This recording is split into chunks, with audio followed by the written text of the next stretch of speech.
Update 1.0 for World of Tanks will be available very soon. And to understand how this could turn into this, we need to look at the past.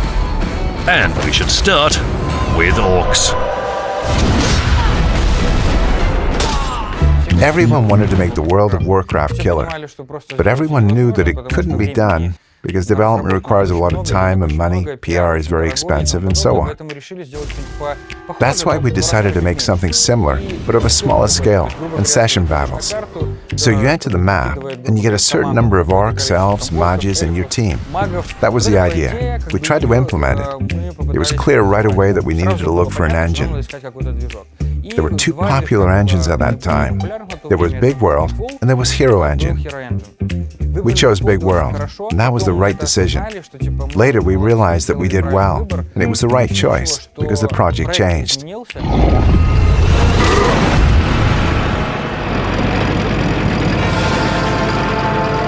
There was a question, what do you do best? We make tanks, so let's continue making tanks. Then Mikhail Zivits, Storm, sent everyone an email where he wrote that the company wouldn't proceed with the project in the fantasy setting due to a number of reasons, and we would make an MMO about tanks. Let's keep the same ideas, but make it about tanks. This was a different story. Because wargaming had made tanks before, we had everything we needed. Experience, skill, passion. However, there was a lack of other things. For example, free hands. The team was very small. We could sit down and do a playtest, and then someone would say, "Hey, why does artillery have such big dispersion?" And we would say, "Stop." Then minimize the game, adjust the XML file, and check again. Since we didn't have a specialized designer, together with Ser B, we would design on the whiteboard in the morning what we wanted to get it programmed, and test what we had in the evening. Back then, there was the feeling that you had complete control over the project. You understood where everything was working and how well, because you worked together. And indeed, the team was small, but passionate. There was no time, but there was willingness. There were no resources, but there was excitement. And despite all the difficulties, it happened on August 12, 2010. The game was released. Now, remembering all this is kind of fun. But back then, the developers felt differently. The allure of that time lied in the fact that we all knew we were running out of money and had to release something. This was the main motivator. When money runs out, it's a deadline. We were crunching so hard before the release. So the first thing we did afterwards, when we knew that we didn't have to do anything else, we all went to the Berezina River into the woods to have a barbecue. And Victor gave a speech in the evening. He said, "Guys," he used to say all the time, "Eagles." Eagles. Eagles. He said, "Eagles, we got there, we're doing it." And everyone said, "Well, okay, we are, it seems so." No one had imagined it would be a game with 160 million players. And you continue going to work. You have the same office, your floor, your room.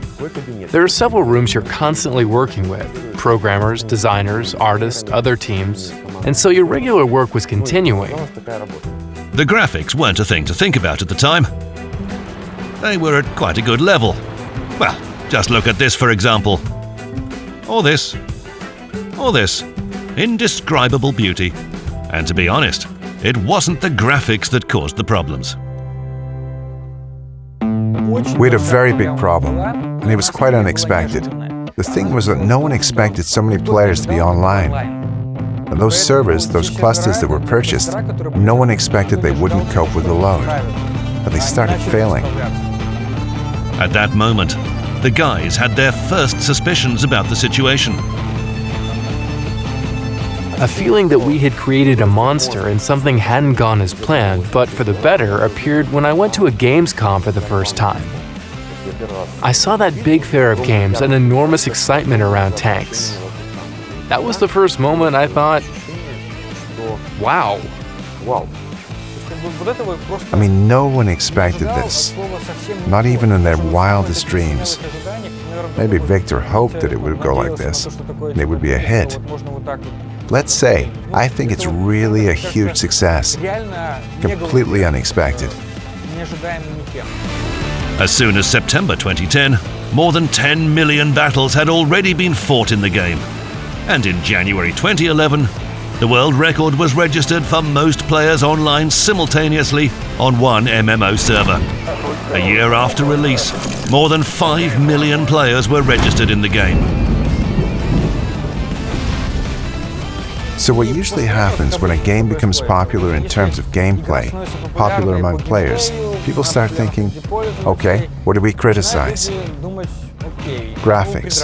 At the time there were no dynamic shadows, no normal sky, no water surfaces, no flora, no post effects, no normal lighting. I mean, there was all that, but it was at the level of World of Warcraft. Bronislav was dealing with a significant upgrade of our engine at the time. He didn't like it either. The graphics weren't good enough. It was interesting to me. I was doing a big part of the job. I was so interested in this.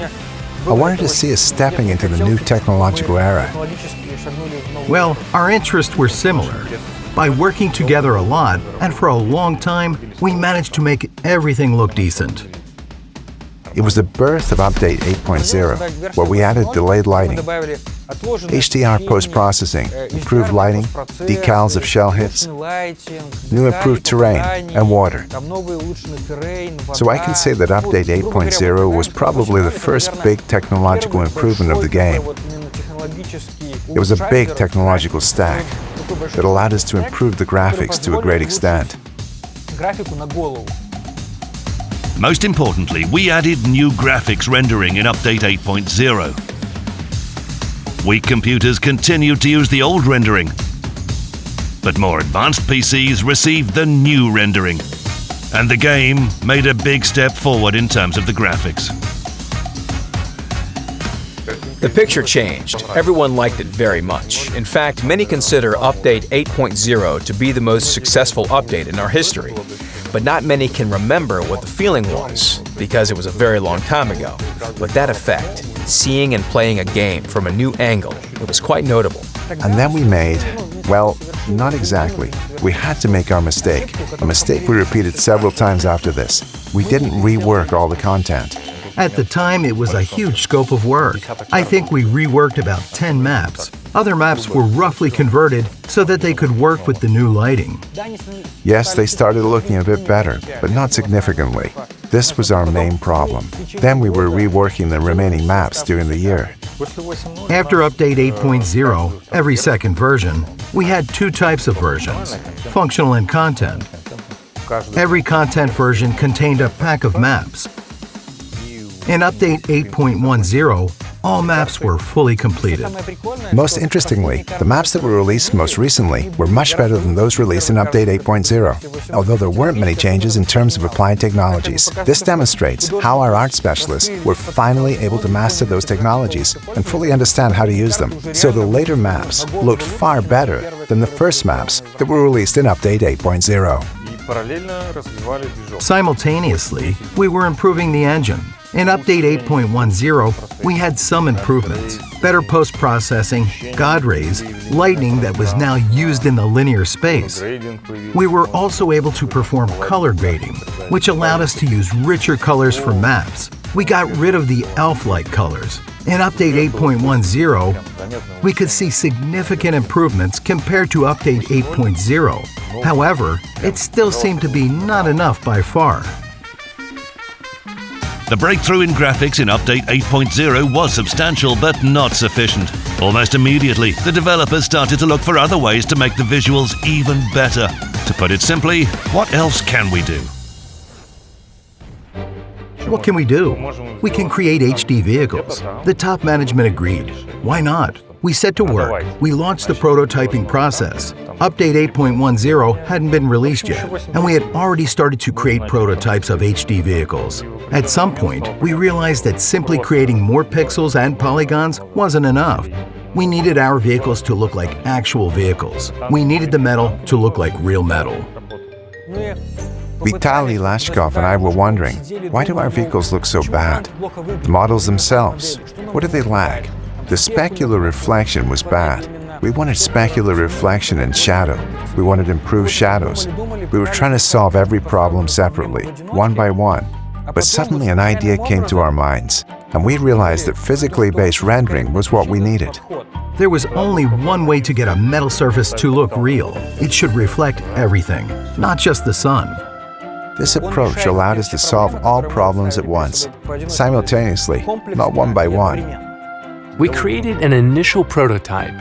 It was functional enough. Metal was shining, cold and dense, reflecting the sky. Plenty of bugs, memory leaks, tracks shine from under the tank, a lot of other problems. But the R&D team and programmers calmed us down. It's okay, guys. You just give us tanks. We'll fix everything by the time of release. We screwed up again, because we didn't take into consideration the time required for our artists to learn the new technologies.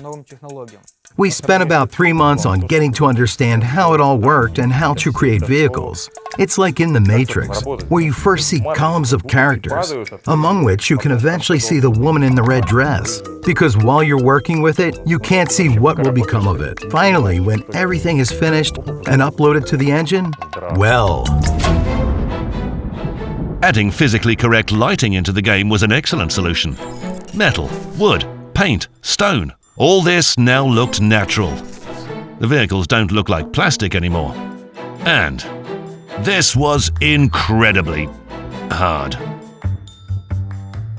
When we moved to update 8.0 and reworked the content, it pales in comparison with the difficulties we faced when moving from 8.0 to 9.0. That's why we worked on the first tanks for 7 months or more. So we managed to prepare the tanks for the release. And one garage. I can't say those vehicles were our best work. It became clear quite soon because we reworked them completely, because they were outdated in comparison with what we released in 9.6. It was like the curve. At first our tanks were much worse than the environment in 8.0. In 9.0 the environment was much worse than the vehicles.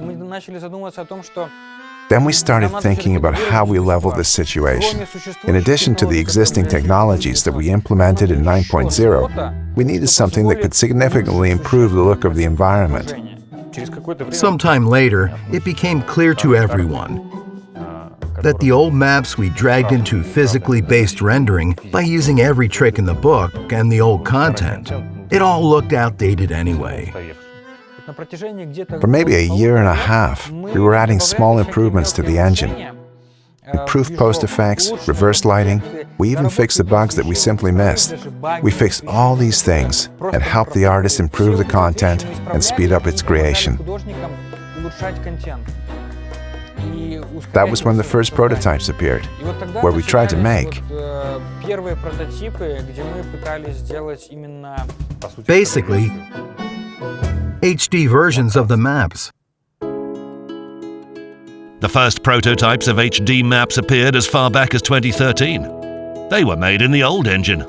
The developers faced a million problems, but the desire to do something really cool was always there. And if we're to remember the first prototype, well, let's say it was a prototype. It wasn't a prototype. It was a video of a prototype. I mean, we had no prototype. We had a picture of it. It was the Abbey map. I think we called it an integrated map back then. We had all the available big world technologies on it. All the beauty was turned on for it. The objects were made specifically for this map, and it looked simply awesome, and comparably more awesome than what we had at the time.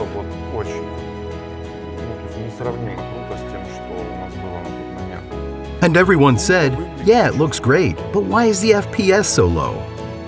There were memory leaks, and no hardware at that time could cope with 15 by 15 battles on the map. It was more like a demo version, a video. So we decided that it was time to focus our efforts on rewriting the engine completely, to make it modern, to use modern technologies, and keep in mind that our target audience remained the same.